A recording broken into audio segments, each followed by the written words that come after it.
quite an entrance. Yeah, we done that. Yes, you have to, to announce yourself. It's kind of quiet in here, everybody's a little sleepy, you know what I mean? Like they just ate or just, drank too much or something. Everybody got the item. Yeah, exactly. So, I had to liven up yourself. There you go. Man, have you been able to process what's happened this year? It's a lot of stuff happening. No, I haven't, and the truth is, I really don't know.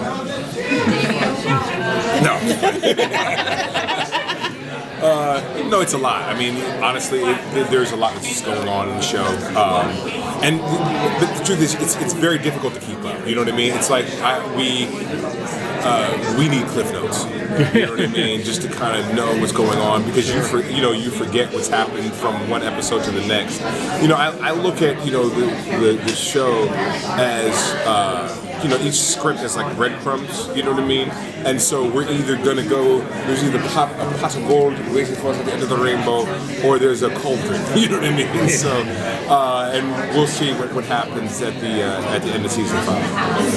Any inklings for Russ, for you, for Hank this year? You know what, man? I mean, here's the thing. Hank knows his role, and I am the. I'm going to go deeper into my sidekickery. I'm there to be supportive. I like to sort of look at myself as having more of this physical presence. You know what I mean? Wu has a very cerebral presence, and in terms of how we help Nick, right? And so I like to. I mean, that's why I was just telling the people over at the other table. That's why you notice, Hank doesn't need to say much. There's oftentimes a scene has been buttoned by a look or a reaction. You know what I mean? And that's his physical presence. And therefore, Hank is able to comment on things and be that button, because it's like he becomes the audience's reaction. Because I'm that grounded, leveling force, you know what I mean? I'm the lay person, you know what I mean, if you will. And so I just want to continue in having fun in that role, just sort of accepting my personality on the show, what I bring to the show, and just sort of, enliven that. Your character has an interesting past with Adelaide. Yes. And now Nick has an even more interesting present. Does that kind of come back in the way you feel about her and how you maybe advise Nick or what you've seen in so far? I'll just tell him she gets around more than Tupac, but he should know. No, I mean, look, what you going, when a man got his nose open, hard to close it.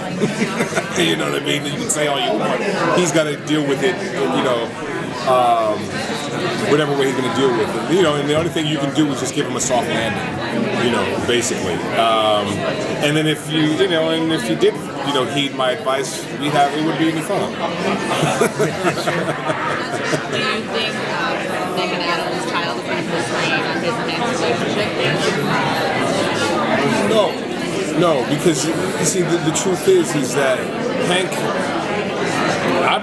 I'm not in his life in any emotional way in that capacity. You know what I mean? We have a job, and you're there as much as you can be there. But it's like, it's like anything else. You got to handle your house. You got to get your house in order, and if I can help you in any way, okay. If I can't, let's get these bad guys. So David was talking about earlier that he thinks he's losing his cop, his cop aspect. How do you think that's going to impact their relationship if he's kind of going more dark and you were staying a lot? Well, yeah, you know what I mean. I think that's where I think we can compromise our relationship and our partnership, because obviously it's looking like he's going to go rogue, and now it becomes that sort of cliche like just believe in me, just back me up. What I hope that we end up doing as we move forward is like that's where you really want the conflict. Like it's like no, I can't trust you. No, I'm not gonna just like turn a blind eye, turn my back on it for a moment. It's like we're really gonna have it out here. Like this is bullshit.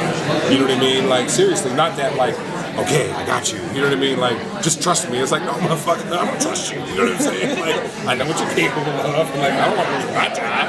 I mean, I think you know what I mean. Like, but seriously though, it's like.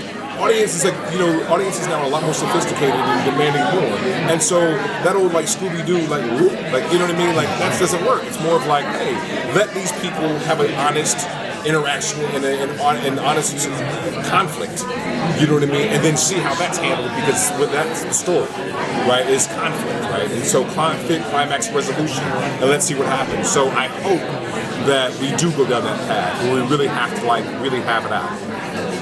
So Bernard isn't going to fire Nick because having a Grimm in the squadron where you can rely on him would be easier than firing him or going with.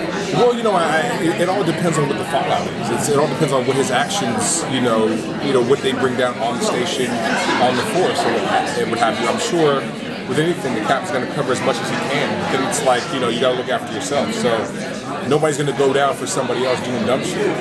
You know what I mean? And that's just what it is. So it's like, hey man, hope you save somebody. You got a pension and get out of here. Just, start a private eye shingle or something. Have you gotten any updates on possible Vesson for this season? What's coming up? No, Loch Ness Monster. Do you have a favorite Vesson? Seriously? No, seriously. Yeah, Loch Ness Monster.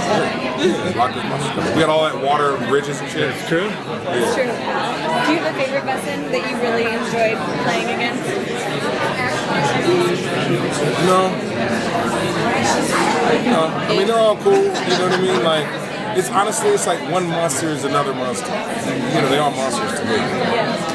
If you could choose to be Vesson, and I know Hank's not going to turn into a Vesson anytime soon, but if you could choose to be a Vesson, which Vesson would you? Well, you know what? It was interesting. Like when I had like the Mitsubishi. What was the one? What was the one I did where I turned into the Native American one? I can't remember. I'm sorry. I can't remember. Yeah, the Spirit. Yes, that's right. Yeah, like that was like really cool. It was like a panther, dragon, kind of mashup, which was really cool because I felt like he had a soul and had soul. You know what I mean? Like it's like. Yeah, you know what I mean? So it's, that would be, whatever he is, he's got to have some soul. And he does. Thank you all. Have a good one.